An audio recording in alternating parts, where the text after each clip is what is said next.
Now, Stu Taylor. Got a variety of topics for you today.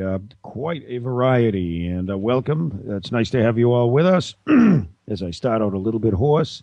And joining us to open up is Ralph Morrison. He is the author of The Fear Inside. And it is published by Author House. You can go to authorhouse.com, barnesandnoble.com, amazon.com. It's available in paperback, and he's here to join us to talk about a subject that's fortunately in the news because maybe we're going to take steps to deal with it. Unfortunately, it seems to be pervasive, not only in our culture and cultures around the world. I'm talking about the subject of bullying. Ralph, welcome to the show. Thank you very much. Good morning. Good morning. And first of all, this is a nonfiction book. It's a true story. It's about you and your background. Why did you write the story, and why did you wait till give us a little idea of what you experienced and why you wrote the story now? Well, I wrote it for a few reasons. One was to finally be honest with my family about things that happened to me in my past. The title is The Fear Inside. Things started with me in grade 3. And I've just turned 52, and I've never really spoke of the things that I went through. A lot of things that I've seen in the news and social media, it really sickens me, and it brings back, bad memories of my own past. And I just think that there needs to be a little light put on the subject, a lot more light, and more understanding from people in society in general. How long did the bullying go on? You say it started at 3. How far along in your life did it continue? It continued to about grade 9, but at that point, I refer to it as because it was almost on a daily basis. It was almost like a brainwashing, and once I got to grade 9, I myself became a bully for about a year or so, and it changed everything in my life. I do feel like I was brainwashed. The fella that did the bullying, anything he said, I did. As a very young person, I was too afraid to speak of it to anybody else. And he had control over me.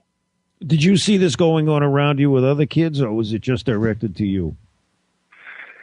Well, it was the one fella that did the bullying. It was directed at me. He seemed to leave other kids alone, and I was his target. Every time he saw me, we grew up in a small farming community, and it didn't matter where I went. I would always run into him, and with a smile, he would, in front of the parents, he would say, "Oh, come with me," and everything was good in the parents' eyes. But the minute we got alone, the bullying would start. How did it manifest itself on you? What effects did bullying have on your entire life? I feel like I was a puppet. I was controlled by this fella. I began to lie to my family to try and hide what was going on. I had no self-esteem, no confidence. As it continued in my life, I mean, the fella, if he told me to do certain things, I did them without question. I was too afraid of what pain he might bring to me. More afraid of him than I was of any things my parents might do. A lot of it was simply that, whatever my parents' punishment or whatever they might say, his was stronger. It led to drugs, it led to alcohol, it led to many different things, and all of it was stemmed from him saying, "Do this, do that. If you don't, you're going to get beat up again." So there was physical abuse. Did he physically harm you? Every day, on a daily basis. Is this the title of the book, The Fear Inside? Were you too afraid to tell anyone? Why couldn't you tell anyone what was happening to you?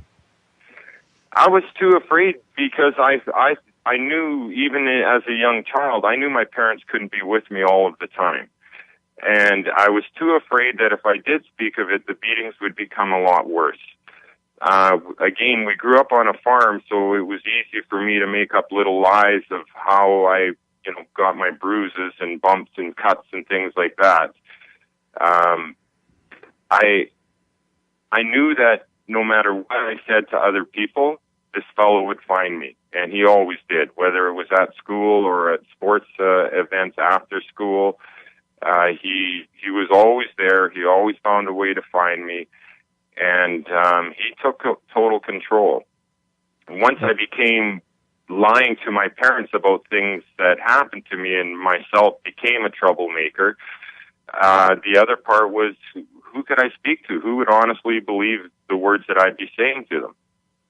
You mentioned that it led to drugs, it led to alcohol. How long have you been, and are you indeed recovered from this terrible abuse? And then I'll have you talk about why you wrote the book. But have you been okay for a number of years now, or do you still carry the scars? I carry the scars. As far as drinking, I stopped at the age of 23. The harder drugs that I've took in my life, again, those I stopped probably around the age of 23, 25. But from the age of 13 to 23, I buried myself in drugs and alcohol. Anything that was out there, anything that was offered. If one person would have one beer, I would have 3 cases. If someone took, example, one hit of acid or something, I would take 6 or 7. I tried to, it's not great to say, but I tried to get rid of myself in my own way. How is your physical and mental health today, and what are you doing? I am actually very physically sound. Mentally, I'm nervous about releasing this book. It bears my soul to the world, so to speak. But I've been clean for many years now, and sorry. Are you working? Do you have a job? Oh yes, I drive large trucks in northern Alberta to the petroleum fields out here. Oh, okay. I've always been a good worker. It was just, the other things with this fear. It's been difficult to be in social events or in groups with people because people sit down in a discussion, they talk about their lives. In my life, I wanted to keep it a secret. I just couldn't sit and talk to people. My experiences were not good ones. Ralph, are you married? Do you have a family? Divorced. I have 3 children, 3 beautiful girls. Okay, well, that should be a source of support for you. And, many people get divorced, and you got those 3 girls, and, that's got to add a lot of meaning. What do you hope to achieve from this story? What I really hope to achieve is for children, teens, parents to understand the serious effects of bullying, to open the eyes of parents. Just because your child isn't responding to the ways of how you're trying to help doesn't mean that they're a lost cause. A lot of times, we've all heard it that you're hanging out with the wrong crowd. Many times it's not the child that's choosing that crowd. And in my case, that was one of them. He chose me, and why I, to this day, still don't know.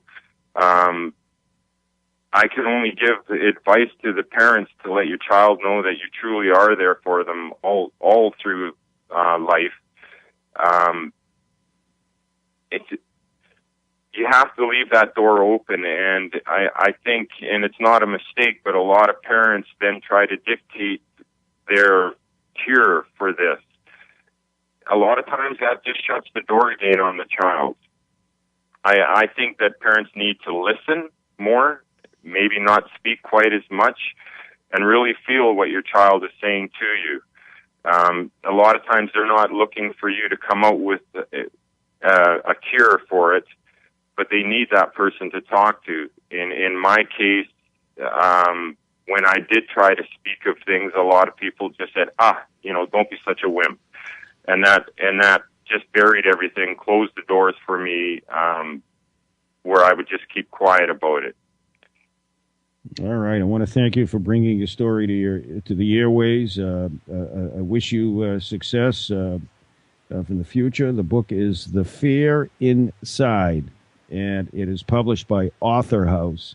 It's available in paperback, and I think this was a form of catharsis for you, and I wish you luck in your future. I hope you're well. Thank you very much. Thank you. All right, this is Stu Taylor. We'll return right after these messages.